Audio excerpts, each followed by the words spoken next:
पुढच्या बातमीकडे वळूयात। आर पाटलांच्या जागी आता रोहित पाटील पुढे आलेले आहेत असं म्हटलंय जयंत पाटलांनी। त्यावेळेला आबा राज्यामध्ये फिरायचे आणि मी जिल्हा सांभाळायचो, आता मला राज्यामध्ये फिरावं लागणार, रोहित पाटलांनी जिल्हा पाहावा असं जयंत पाटलांनी म्हटलंय। तर सांगली जिल्ह्याकडे आज अजिबात लक्ष दिलं जात नाही असं रोहित पाटलांनी म्हटलंय।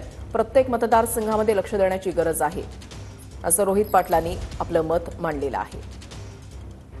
आणि आबा होतो त्यावेळी जिल्ह्यात राष्ट्रवादीशिवाय दुसरं काही सत्तेवर यायचं नाही, त्यामुळं आबांच्या जागी आता रोहित दादा पुढे आलेले आहेत।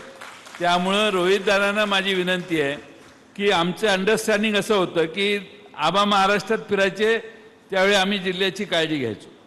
आता माझ्यावरती पाळी आलेली आहे, त्यामुळे रोहित दादाची जबाबदारी आहे की रोहितनं सगळ्या जिल्ह्यात फिरून तरुणांचे मेळावे घेऊन या सगळ्या प्रश्नांची जागृती करायला प्रत्येक जिल्हा परिषद स्तरावर मेळावे घ्या। महाराष्ट्राच्या विधिमंडळाच्या स्थापनेपासून पहिल्यांदाच असं झालं असेल की सांगली जिल्ह्याला आज अजिबात महत्त्व दिलेलं जात नाहीये।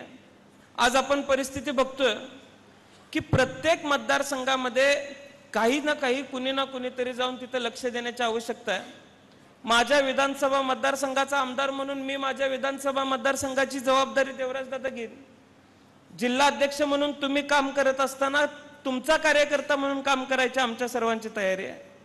पण आज त्या ठिकाणी काम करत असताना कुणी कमीपणा घेण्याची आवश्यकता नाही।